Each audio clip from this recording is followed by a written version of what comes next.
할렐루야. 오늘 또 10월 두 번째 주일 2부 예배자로 함께 모여 예배 드릴 수 있게 됨을 감사합니다. 우리 함께 참석한 우리 장로님, 권사님, 집사님, 우리 모든 성도들 예배자로 참석했으니 예배에 시험 받지 말고 은혜 받고 돌아가는 복된 심령들 다 되시기를 주님의 이름으로 축원합니다. 축복합니다. 오늘 말씀의 주제가 기죽지 말고 당당하게 삽시다.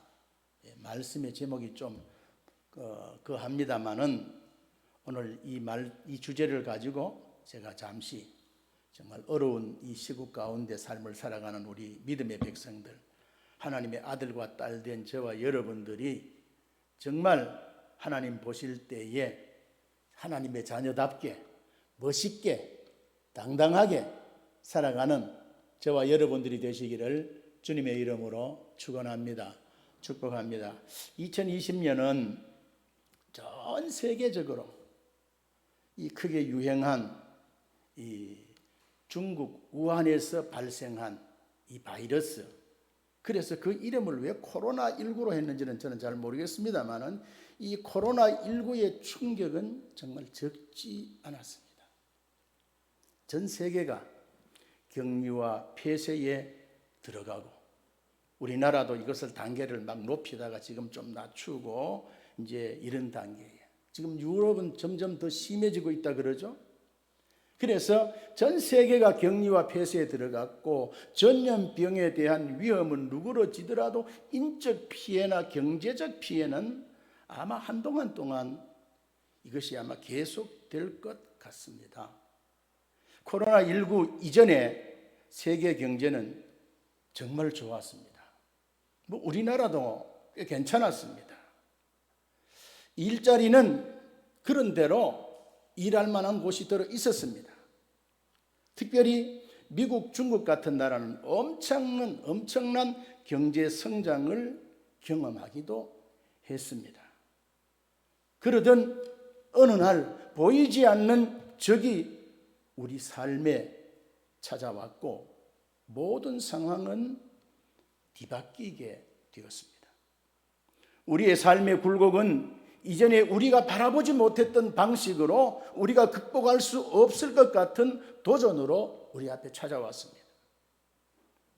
가족이나 또 가까운 친구, 친척, 그 병들어서 고통당하는 그런 모습을 바라보고 때로는 또 이 일로 통하여 또 죽음을 맞이하게 되는, 또 이 일이 계속 진행되면서 실직 또는 정말 여러 가지 경제적인 어려움, 원래 우리가 경험한 세계적인 이 유행병은 우리의 삶에 마치 폭풍이 몰아치는 것과 같은 그런 큰 혼란을 가져오게 되었습니다.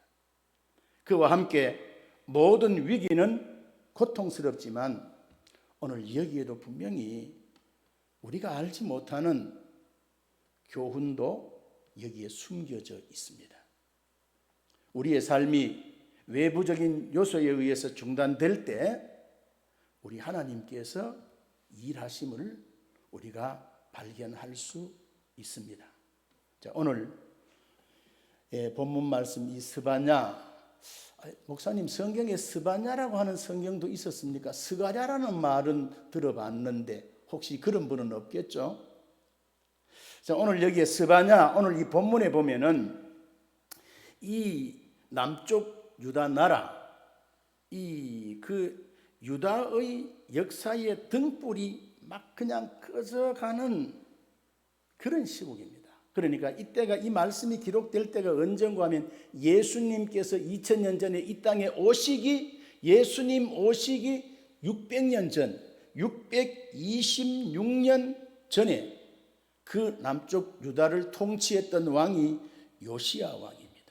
요시야의 통치하에 스바냐라고 하는 선지자가 등장합니다.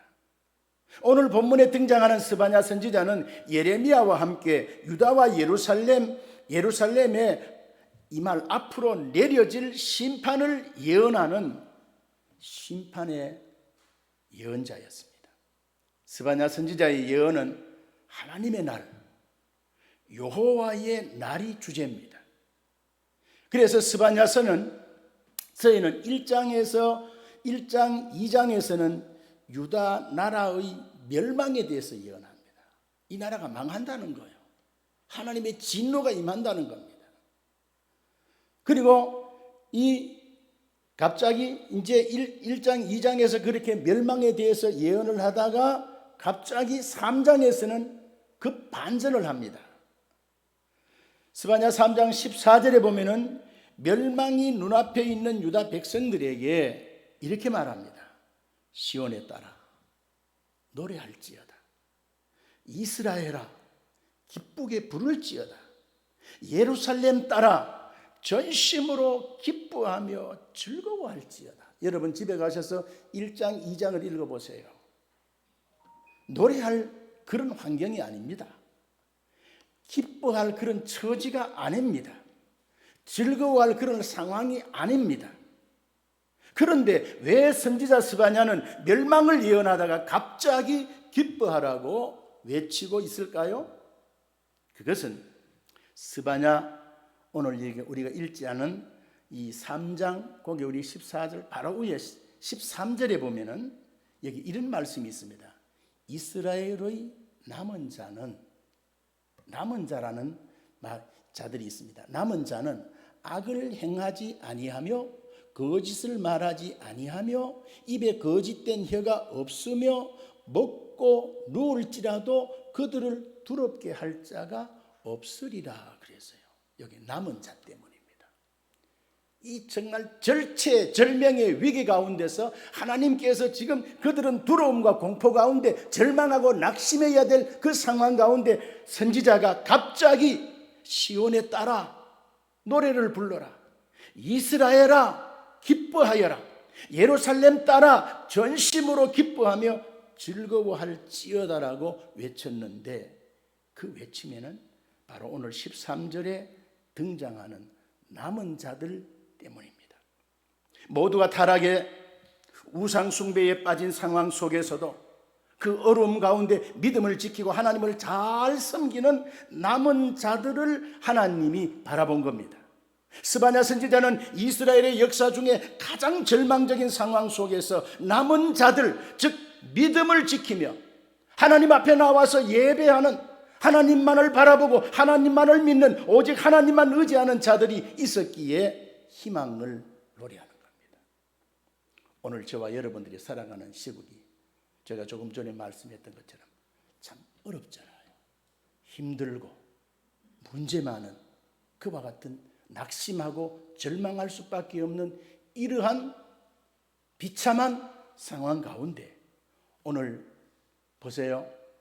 우리가 2020년 1월부터 계속되어 오는 이 연병 때문에, 바이러스 때문에 교회가 문을 닫는 교회가 많아졌어요. 예배를 드리지 못하는 교회가 많았어요. 모이면 정부에서 제재를 하고 그 다음에는 이렇게 법령으로 만들어가지고 그 다음에는 구속을 한다. 그 다음에는 벌금을 매긴다. 이러다 보니까 믿음이 약한 사람들. 그래서 우리 교회도 6개월, 7개월 동안 교회를 한 번도 못 나오신 분들이 있어요. 그럼에도 불구하고 오늘 이 어려움 가운데서도 여기에 스바냐의 남은 자처럼 주일마다 혼자라도 주님 앞에 나와서 예배자로 이 예배의 자리를 지키는 믿음의 백성들이 있다는 겁니다. 이 남은 자들이 있기에 오늘 하나님께서는 이스라엘 백성들에게 시온에 따라 노래할지어다, 이스라엘아 기쁘게 부를지어다, 예루살렘에 따라 전심으로 기뻐하며 즐거워할지어다. 그렇지요? 오늘 또 교회들마다 다 함께 모여 예배드리지 못합니다. 알곡과 어쩌면 쭉저기가 지금부터 이 구분이 될는지도 모릅니다. 그런데 알곡 같은 믿음의 사람들, 오늘 저와 여러분들처럼 오늘 이 자리에 함께 모여 예배드리는 여러분들을 바라보시고 주님께서는 오늘 이 스바냐 선지자를 통하여 절망 가운데 있는 그 백성들에게 노래하고 기뻐하고 즐거워하라고 외쳤던 것처럼 희망을 선언하고 선포해 주신다는 겁니다. 오늘 본문 말씀은 이 남은 자들에게 허락하신 격려의 메시지입니다. 이 메시지를 요약하면 다음과 같습니다. 세상이 너무나 악해져서 하나님의 심판을 기다리고 있는 상황이지만 너희 남은 자들아 기죽지 말라는 거예요.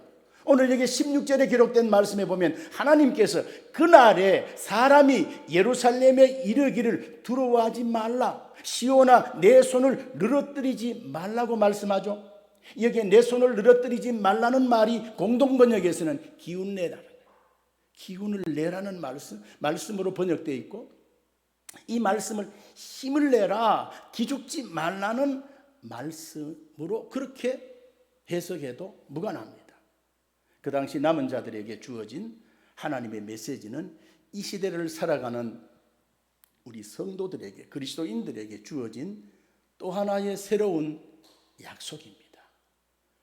2600년 전에 기록된 선지자의 예언이고 기록이지만 오늘 이 시대를 살아가는 저와 여러분들이 이 말씀을 읽고 묵상하고 듣게 되는 것은 이 시대 가운데 절망한 하나님의 사람들, 남은 자들에게 하나님이 다시 한 번 더 새로운 소망과 비전을 주시기 위해서 이 말씀을 기록해서 오늘 우리들로 읽게 하고 듣게 하는 거예요. 자, 그렇다면 하나님은 왜 이 역사적인 절망의 순간에 처한 그 남은 자들에게 기죽지 말고 힘을 내라고 말씀하고 있을까요? 오늘 여기 15절에 기록된 말씀, 우리 다 같이 한번 말씀을 읽도록 하겠습니다. 시작. 너희가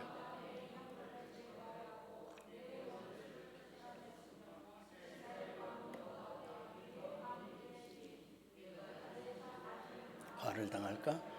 두려워하지 아니할 것이라. 아멘. 여기 보면은 여호와가 너희 형벌을 제거하였고 너희 원수를 쫓아내었으며 이스라엘 왕 여호와가 너희 중에 있으니 내가 다시는 화를 당할까 두려워하지 아니할 것이라 그랬어요. 하나님이 우리의 형벌을 제거하였다. 그러므로 너는 힘을 잃어버려서는 안 된다는 거예요. 낙심하지 말라는 거예요. 기죽지도 말라는 거예요. 그래서 오늘 여기 보면 일어나라는 거예요. 하나님이 우리의 죄를 사해 주셨다는 거예요.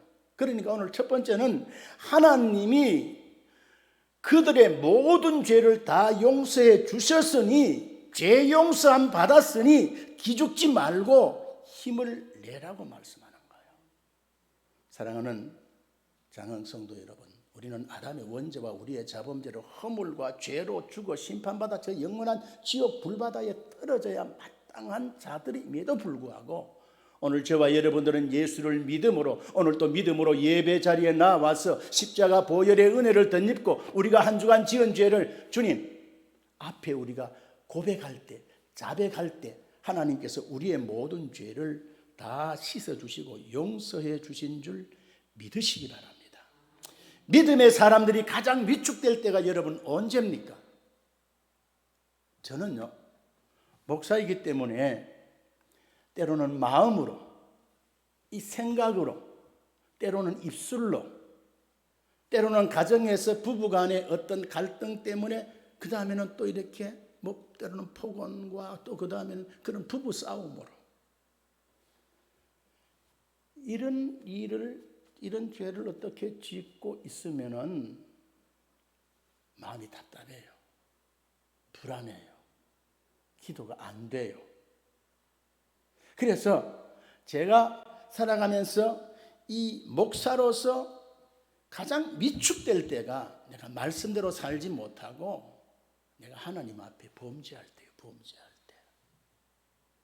여러분, 우리 장로님, 권사님, 집사님들이 가장 위축될 때가 언제입니까? 돈 없을 때입니까? 병들었을 때입니까? 아니에요. 그것은 죄를 범했을 때, 죄의식이 해결되지 않을 때입니다. 죄 문제를 해결하지 못하면 죄의식이 우리를 괴롭힙니다. 그래서 삶의 의욕과 용기를 상실하게 됩니다. 그러다가 죄 사함의 확신을 갖게 되면 기가 살아납니다. 새 힘이 넘치는 겁니다. 하나님과의 관계가 정상적인 사람들이 이렇게 세상을 활기차게 살 수 있는 이유가 바로 죄사함의 확신 때문입니다. 성경에도 그렇지만은 여러분 그랬잖아요. 처음 우리가 예수 믿고 우리가 죄사함 받았다 그러고 혹은 기도원에 가서 막 울고 불고 내려도 세상이 달라 보이잖아요. 제가 한 40년 전쯤 되네요. 이제 신학을 다닐 때인데 이제 지방에 저희 고향 근처에 한 지방 작은 교회 목사님이 계셨어요. 그런데 이제 그 당시는 요새는 이 해외 여행들을 좀 자유롭게 어지간하면은 좀 이렇게 조금 그냥 힘쓰면은 갈 수 있잖아요. 못 가는 분도 많지만은. 그런데 목사님들의 꿈에도 소원이 성지순례. 이제 성경 속에 기록된 예수님이 다니시던 그런 길, 사시던 그 길, 아브라함이 기도했던 그런 곳들을 가보는 것이 꿈에도 소망 아닙니까? 그런데 시골 목사님이 성지순례를 간다고 하면 그 당시만 해도 기백만 원의 돈을 가져야 되는데, 그런데 어디에서 이제 이 연락이 오기를 20만 원, 그 당시 돈 20만 원이면은 성지순례도 하고 그 다음에는 미국으로 다녀올 수 있다는 거예요. 그래서 그 다음에는 그것이 주선한 단체가 어떤 곳인지 알아보지도 않고 이제 그 단체 여행을 다녀오셨습니다. 그래서 이스라엘 성지도 구경하고 또 유럽 일부도 보고 그 다음에는 미국에도 갔더랬습니다. 그런데 여행 도중에 하다 보니까 이상한 거예요. 이제 주관하는 그 팀이, 그래서 보니까 통일교에서 목사들을 이제 모아가지고 단체 여행을 떠나게 된 거예요. 후회했지만 이미 시간은 늦었잖아요. 한국에 돌아오신 후에 편지가 한 장 날아왔습니다. 통일교에서 모임이 있으니 와 주십시오. 그러나 그 목사님은 나는 갈 수 없다고 단호하게 얘기했더니 어느 날 검은 양복을 입은 건장한 청년이 찾아와서 목사님, 통일교 돈으로 그 다음에 성지순례하고 세계 여행을 다 했다는 사실 공개합니다. 그러니 어떻게 합니까? 꼼짝없이 그 통일교가 주선한 모임에 참석하지 않을 수가 없었던 거예요. 그리고는 계속해서 다음 모임에 또 다음 모임에 끌려 다닐 수밖에 없었습니다. 그래서 이번만 참석하고 다음부터는 절대 안 하겠다고 이제 얘기를 했더니만 그 청년이 지난 과거의 모든 사실을 공개한다는 거예요. 통일교에서 주관하는 성지순례도 하고 세계 여행도 하고 지금 여러 번 통일교 모임에 와가지고 목사가 참석했다는 것을 다 까발리겠다는 거예요. 으름장을 놨습니다. 목사가 얼마나 괴로운지. 그래서 더 이상 어떻게 견딜 수가 없어서 정면 돌파를 하기로 했습니다. 그래서 노회 이제 얘기를 했어요. 내가 사실 무지해서 이래서 통일교가 그냥 하는 그 세계 여행을 가고 그 다음에 그 모임에 가고 했으니까 내가 목사 파면돼도 상관없다고. 내가 이런 놈이라고. 이제 하나님 앞에 얼마나 회개를 했겠습니까, 새벽마다. 그런데 노회에서 보니까 이제 목사는 노회에 적을 두고 있으니까 노회에서 잘못했으면 면직하면은 목사가 아닌 거예요. 그런데 참 처지가 난감하잖아요. 그래서 회개했느냐, 회개했다 그러고 그만 공식적으로 사과하고 그 다음에는 시골 교회니까 그냥 그대로 사역하라 그랬어요. 그래서 감사한 마음으로 회개하는 마음으로 열심히 이제 교회를 이제 섬기고 교회가 더 크게 이제 부흥이 되었습니다. 그런데 또 통일교에서 또 이제 사람이 온 거예요. 당신 다시 이제 신문 방송에 내겠다고 그러니까 그때서야 이 목사님이 얘기하라면 하라고. 이미 이제 노회 가서 모든 공회 앞에서 자기가 자백하고 회개한 이후에는 당당하게 된 거예요. 제가 왜 이 이야기를 하는가 하면은 오늘 우리가 기죽지 말고 힘을 내야 할 이유가 뭡니까? 우리가 때로는 연약하고 그 다음에는 미련하고 부족하고 때로는 몰랐어. 목사가 목사답지 못하고 장로님 권사님답지 못하고 하나님 앞과 사람 앞에 지은 죄가 있을 수 있잖아요. 그러나 이 모든 죄를 우리는 하나님께서 다 용서해 주셨다는 거예요. 요한일서 1장 9절에 보면은 만일 우리가 우리 죄를 자백하면 모든 불의에서 우리를 깨끗게 해주시겠다 그랬잖아요. 하나님은 미쁘시고 의로우사 모든 불의에서 우리를 깨끗게 해주신다는 거예요. 그래서 사도 바울도 에베소 1장 7절에 보면은 우리는 그리스도 안에서 그의 은혜의 풍성함을 따라 그의 피로 말미암아 속량 곧 죄 사함을 받았느니라. 오늘 이 스바냐 선지자를 통해서 이스라엘 백성들에게 오늘 말씀하시는 게 뭡니까? 너희들의 지난날 우상 숭배하고 하나님을 바로 믿지 못한 하나님 앞에 반역했던 배반했던 그와 같은 모든 죄가 있을지라도 하나님께서 너희들의 죄를 다 용서해 주시겠다는 거예요. 사랑하는 자녀 성도 여러분, 우리의 모든 죄가 예수 그리스도 안에서 해결되었습니다. 그러니 기죽지 말고 당당하게 삽시다. 주님은 오늘도 우리 장흥 성도들이 당당하게 살기를 원하십니다. 너무 죄책감에 얽매여 있으면 마귀는 그걸 노리는 거예요. 그 다음에는 두 번째는 하나님께서 광야 세상을 살아가는 우리들에게 왜 우리가 기죽지 말고 당당하게 살아야 되는고 하니 전지전능하신 살아계신 생명의 하나님이 우리와 함께 하시니 기죽지 말고 힘을 내고 당당하게 살아도 된다는 겁니다. 아무리 어려운 일이 있어도 내가 그 일을 해결할 능력이 충분하거나 누군가 해결해 줄 사람이 있다면 지금 당한 어려운 일 때문에 우리가 기죽을 일이 없잖아요. 걱정할 일이 없잖아요. 그 당시 유대인들은 국가의 멸망이라는 이 절망적인 절체절명의 위기 상황에 처해 있었습니다. 그런데 문제는 당시 유대인들의 능력으로 그 상황을 극복할 능력이 없다는 겁니다. 그러니 이 사실을 아는 유대인들이 맥이 빠지고 힘이 빠지고 죽을 수밖에 없는 그런 상황입니다. 그러나 남은 자들은 달랐다는 거예요. 그들은 하나님을 의지했고 하나님의 도우심을 받는 자들이었습니다. 그런데 하나님이 그들과 함께 하셨습니다. 그들은 전지전능하신 하나님, 자신들을 도우시기에 충분한 하나님이 그들 가운데 함께 하시기 때문에 절망적인 순간에도 힘이 빠지거나 기가 죽을 필요가 없었다는 거예요. 오늘 여기 17절 말씀해 보세요. 너희 하나님 여호와가 너희 가운데 계시니. 하나님의 형상은 우리 눈으로 볼 수 없고 하나님의 음성은 우리의 귀로 들을 수 없으나 하나님이 오늘도 예수 믿어 구원받은 믿음으로 주님 앞에 나와서 예배 드리는 오늘 이 가운데 하나님이 함께 계심을 믿으시기를 바랍니다. 이 말씀은 하나님이 남은 자들에게 내가 너와 함께 한다라고 약속하신 겁니다.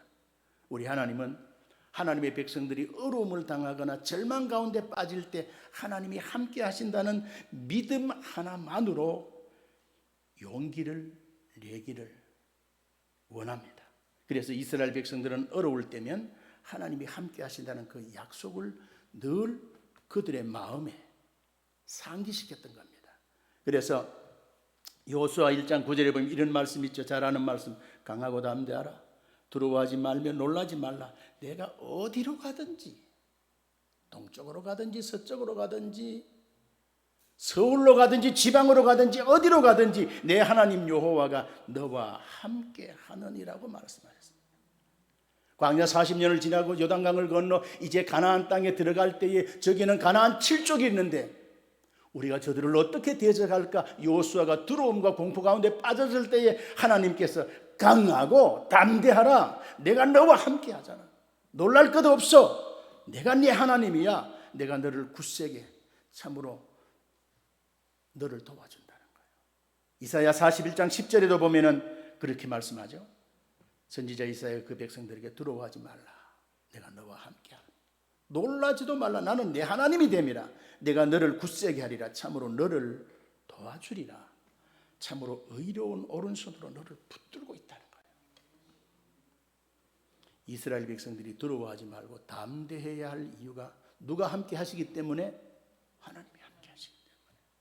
이스라엘과 함께 하신 그 하나님은 오늘 이 마지막 때를 살아가는 우리 장흥 성도들과 함께 하심을 여러분 믿습니까? 아멘이죠. 마태복음 20장 28절에도 보면 예수님께서 승천하시기 직전에 이 땅에 남아있는 그 제자들에게 오늘 우리들에게 볼지어다 내가 세상 끝날까지 너희와 항상 함께 있으리라고 말씀하셨습니다. 우리 눈에 주님이 보이지 않아도 주님은 성령으로 우리 가운데 항상 함께 하심을 믿으시기를 바랍니다. 우리 아들이 장가 가서 이제 또 아버지가 됐잖아요. 그런데 우리 아들이 그 이제 손자 곧 또래보다 조금 더 컸을까? 서울에 있을 때인데 장흥은 착한 친구들이 많아요. 근데 제가 그 도남동 한 10년 가까이 사는데 거기는 좀 못된 애들이 많아요. 그런데 우리 아들이 동네에 나가서 맞고는 와도 다른 아이들을 때린 적은 별로 없어요. 그런데 그 동네에 좀 우리 아들보다는 좀 한 살인가 더 많고 하면 꼭 괴롭히는 거예요. 목사 아들이라고. 그래서 가만 만나면 이제 맞고 오고 또는 울고 들어오고 이제 그럴 때 있어요. 근데 어느 날은 제가 이제 신방을 마치고 시간이 이제 뭐 그 부교육자로 있을 때니까 뭐 아침 9시에 출근하면 그냥 뭐 하여튼 6시 좀 돼야 이제 뭐 퇴근하고 이러니까 어느 날 같이 이제 그 성신여대 앞에 가는데 마침 그 아이가 이렇게 오다가 전에 같으면은 야 베드로 이러면서 이제 찌르고 이제 좀 괴롭힐 텐데 내가 앞에 턱 있으니까 이래가지고 도망을 가는 거예요. 우리 아들이 뭐 갑자기 힘이 세워졌습니까? 뭐 그 다음에 어디 뭐 그 다음에 뭐 태권도를 해가 뭐 훈련을 받아가지고 뭐 실력이 좋아졌습니까? 누가 곁에 누가 함께 하기에? 저도 솔직히 별 볼 일 없는 아버지거든요. 그럼에도 그 아버지가 곁에 있으니까 걔가 괜히 꽁지를 내리는 거예요. 주눅 드는 거예요. 오늘 저와 여러분들이 광야 세상 살아갈 때 우리의 대적 원수 마귀가 우리를 많이 괴롭혀요. 힘들게 해요. 그러나 주님 손잡고 우리가 주님이 나와 함께 하심을 믿고 나가면 우리가 기죽을 이유가 있습니까? 두려움에 떨 이유가 있습니까? 겁먹을 이유가 있습니까? 없어요. 하나님이 함께 하시면. 그래서 저는 목회를 하면서 제 힘으로는 감당하기에 불가능하지만 하나님께서 함께 하셨기에 가능했던 기가 막힌 사건들이 너무 많아요. 뭐 목회자들에게는 다 그렇죠. 아마 우리 연륜 있는 장로님, 권사님들의 신앙의 삶을 만약에 어떤 하나의 자서전을 쓴다면 간증거리가 얼마나 많겠습니까? 제가 국민일보를 보는데 그 다음에 그 이름 있는 분들의 그 이제 그 이 간증 이야기가 연재로 쭉 나오는데 보면은 하나같이 그 사람이 잘나서 그런 것이 아니라 하나님이 그와 함께하니까 그 삶 속에 하나님의 뭐가 나타나더라는 거예요. 역사하심이 나타나더라는 거예요. 성경에 기록된 하나님의 역사는 지금도 계속됩니다. 예수 그리스도는 어제나 오늘이나 동일하십니다. 우리 사랑하는 장흥 성도 여러분, 환경을 바라보지 말고 믿음의 주요 온전케 하시는 이 예수님을 바라봐야 됩니다. 하나님이 나와 함께 하시니 그 어떤 환경 속에 있더라도 우리가 기죽지 말고 우리가 좀 힘내서 하나님의 자녀의 권세를 가지고 이번 한 주간도 당당하게 살아가는 저와 여러분들이 되시기를 주님의 이름으로 축원합니다. 그리고 오늘 여기 17절에 보면은 너희 하나님 여호와가 너희 가운데 계시니 그는 구원을 베푸실 전능자시라 그랬어요. 하나님이 나의 구원자가 되심으로 우리가 기죽지 말고 당당하게 살아도 된다는 거예요. 오늘 저와 여러분들이 하나님이 나와 함께 하시지만은 함께 해도 나에게 도움이 안 되는 사람이 있어요.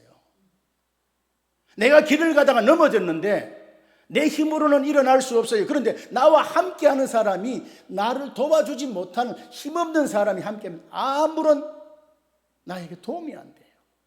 그런데 내가 웅덩이에 빠졌을 때에 거기에서 나를 끌어내 줄 수 있는, 구원해 줄 수 있는 그분이 나와 함께 한다면은 그거는 우리가 뭐 어떤 상황에 빠질지라도 있을지라도 염려 걱정할 것 없는 거예요.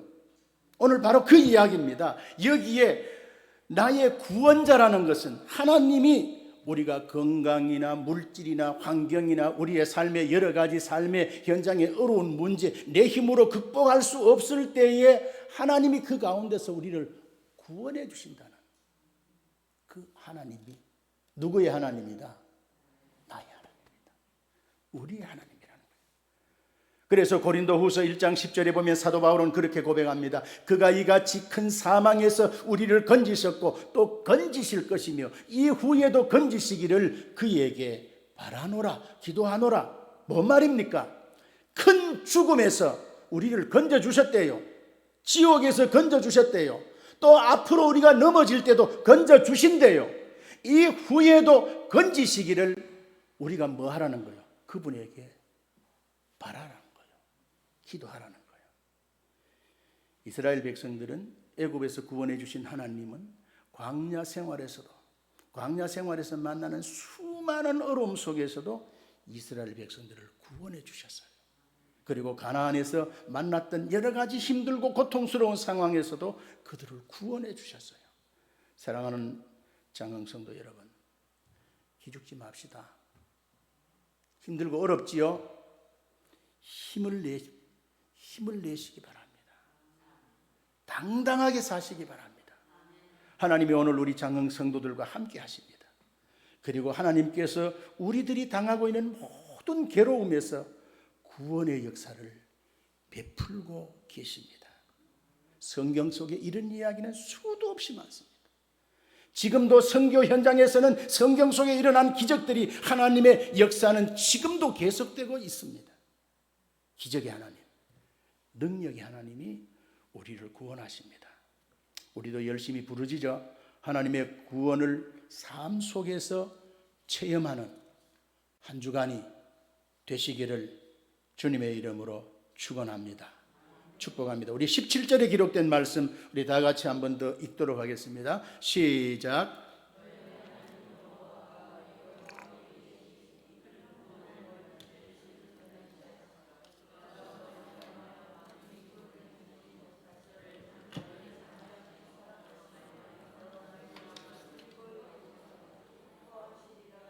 아멘. 오늘 이 말씀이 이 성경의 요절이기도 합니다. 나의 하나님이, 너의 하나님이 우리 가운데 계신다 그러잖아요. 여기에 하나님이 우리 가운데 계시는 거예요. 그러니까 오늘 여기 있는 이 말씀 우리가 붙들고 우리 가운데 계시는 그 하나님을 우리가 찬양하며 삶을 살아야 되는 거예요. 여기 너의 하나님 여호와가 너의 가운데 계시니 그는 구원을 베푸실 전능자이시라. 그가 너로 말미암아 기쁨을 이기지 못하시며 너를 잠잠히 사랑하시며 너로 말미암아 즐거이 부르며 기뻐하시리라 하리라 그랬어요. 여기에 우리 예배 전에 우리 전도사님과 함께 불렀던 너의 하나님 여호와가 이 찬송가를 우리가 한번 복음성가를 한번 불렀으면 참 좋겠습니다. 한번 반주를 한번 해주시고 처음 부를 때에 너의 하나님 여호와가 그렇게 한번 부르고 다음 한 번 더 부를 때는 나의 하나님 여호와가 너를 나로 바꾸어서 한번 우리가 불러봤으면 좋겠습니다.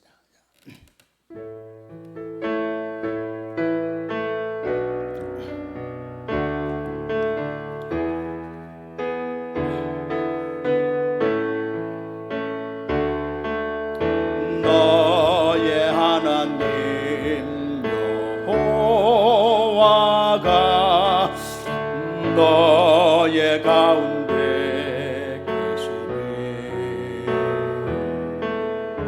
그는 구원을 베푸실 전능자시라.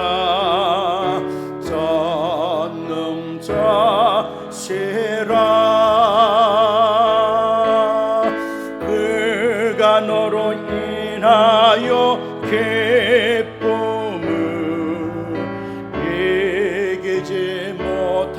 하시며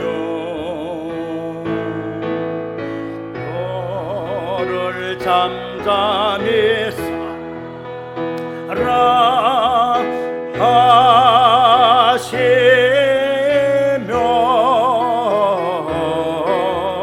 즐거이 부르며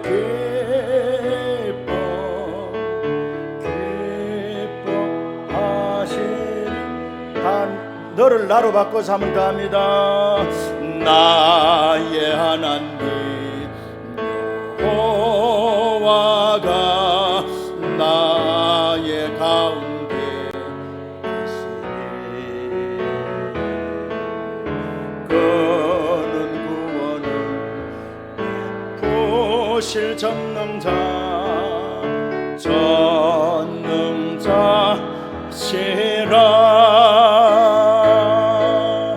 그가 나로 인하여 기쁨을 이기지 못하시며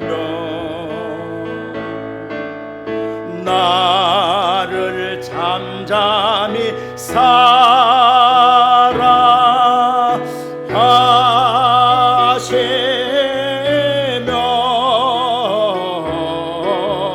즐거이 부르며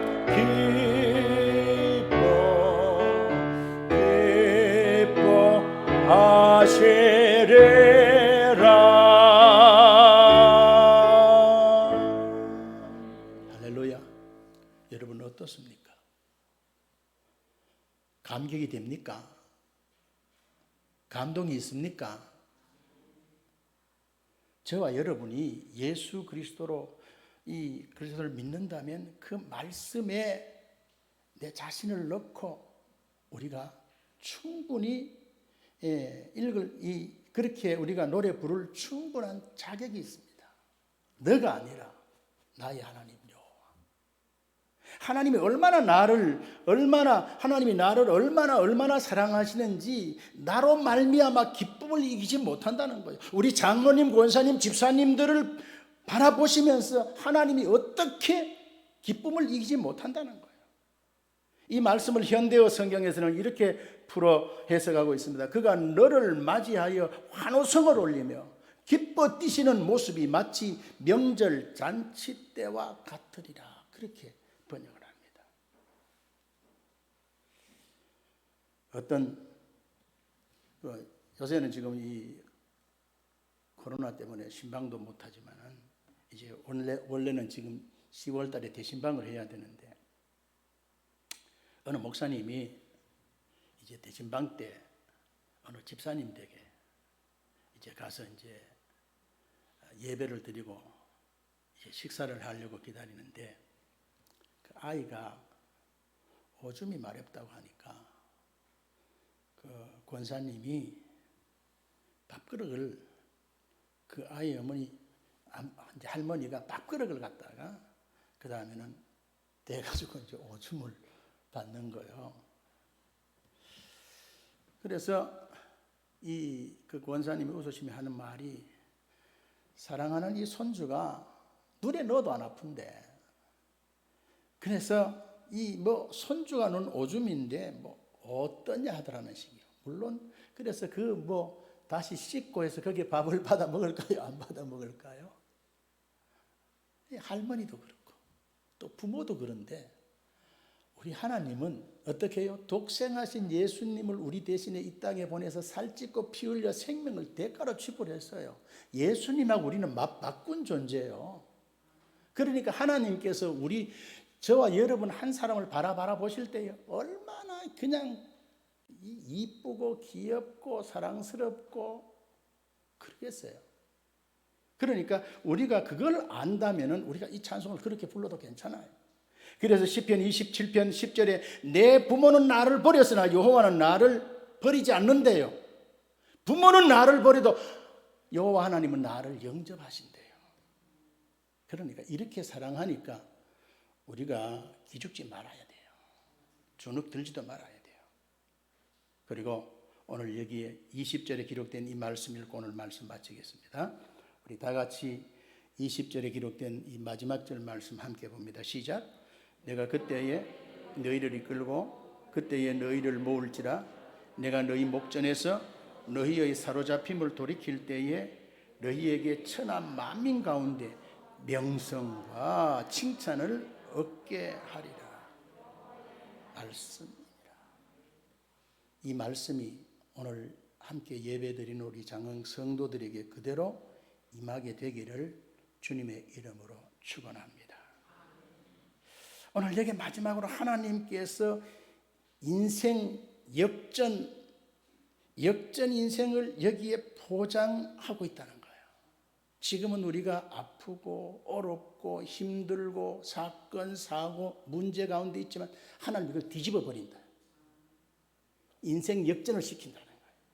그러니까 오늘은 내 처지가 별 볼 일 없는 것 같아도 하나님께서 내 인생을 한번 뒤집어 놓으면은 인생 역전이 되면은 그렇게 될 것을 우리가 믿고 삶을 살아간다면은 기죽을 이유가 있습니까? 없잖아요. 아이들 말로 그냥 쫄아서 그렇게 살 이유가 있습니까? 없잖아요. 당당하게 우리는 하나님을 아버지라 부르는 하나님의 자녀의 권세를 가진 자들 아닙니까? 내가 그때에 너희를 이끌고 그때에 너희를 모을지라. 내가 너희 목전에서 너희 눈앞에서 너희의 사로잡힘을 돌이킬 때에 너희에게 천하 만민 가운데 뭐가요? 명성과 칭찬을 얻게 하리라 그랬어요. 지금은 망해가고 있는 이스라엘 백성들, 절망 중에 있는 그들에게 이렇게 말씀하고 있는 겁니다. 내가 너희를 다시 모은다. 이 땅에서 너희들을 다시 회복될 것이다. 지금은 이웃나라에 짓밟히지만 그때에는 너희들은 온 천하 만민 앞에서 칭찬을 받고 명성을 얻게 될 거라는 거예요. 우리 하나님은 역전의 명수입니다. 보세요. 성경에 이런 이야기들이 수도 없이 많아요. 자식 문제로 분이 나에게 고통, 고난을, 아픔을 당하던 한나가 기도하자 하나님은 사무엘을 허락하셔서 인생 역전을 만든 거예요. 무너진 가문을 세우고 나라를 세우는 거예요. 에서의 칼을 피해 외삼촌 집으로 도망갔던 야곱이 하나님을 의지하고 기도하자 하나님은 야곱으로 하여금 에서보다 더 큰 민족을 만들어 주셨어요. 형들의 미움을 받아서 애굽의 종으로 팔려간 요셉이 전지전능하신 하나님 앞에서 흔들림 없는 신앙으로 믿음으로 삶을 살아가게 될 때 형들이 요셉을 찾아와서 그 앞에 무릎을 꿇는 그런 기적을 만드셨어요.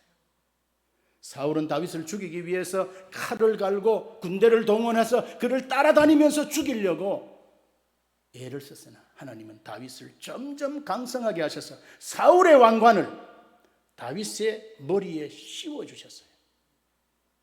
우리의 대적 원수 사탄 마귀는 예수님을 십자가에 못 박아 죽이려 했지만은 하나님은 예수님을 부활하게 하셔서 사단의 권세를 박살내는 역전 드라마를 만드셨어요. 이 성경은 전부 그런 이야기예요. 하나님은 우리들의 인생에도 개입하셔서 역전 드라마를 분명히 만드시게 될 줄 믿으시기 바랍니다. 우리의 자식들이 지금은 비리비리한 것 같고 아무것도 아닌 것 같지만은 절망 가운데 있는 부모님들이 그들을 위하여 믿음으로 기도하면은 그 인생에도 역전의 드라마가 만들어지게 될 줄 믿습니다. 여러분 지금 힘듭니까? 낙심이 되십니까? 맥이 빠졌습니까? 힘이 빠졌습니까? 기가 죽었습니까? 걱정하지 말고 하나님만을 바라보고 하나님만을 믿고 하나님만을 의지하고 하나님께 부르짖어야 되는 거예요. 믿음의 주요 온전케 하시는 이 예수님만을 바라보고 그분만을 믿고 그분만을 의지하고 그분에게 구하면 되는 거예요.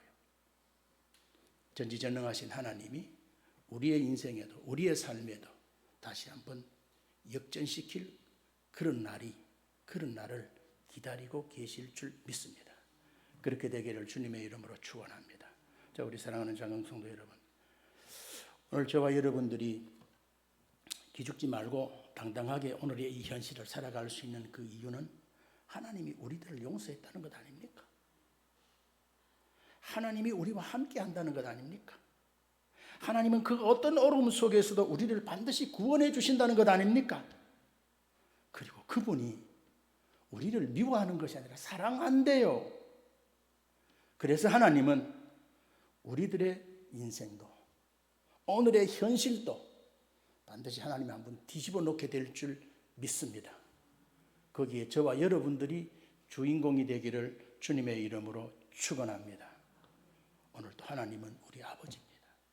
이번 한 주간 주님과 함께 기죽지 말고 당당하게 승리의 삶을 살아가는 복된 장흥 성도들이 다 되시기를 주님의 이름으로 축원합니다. 축복합니다.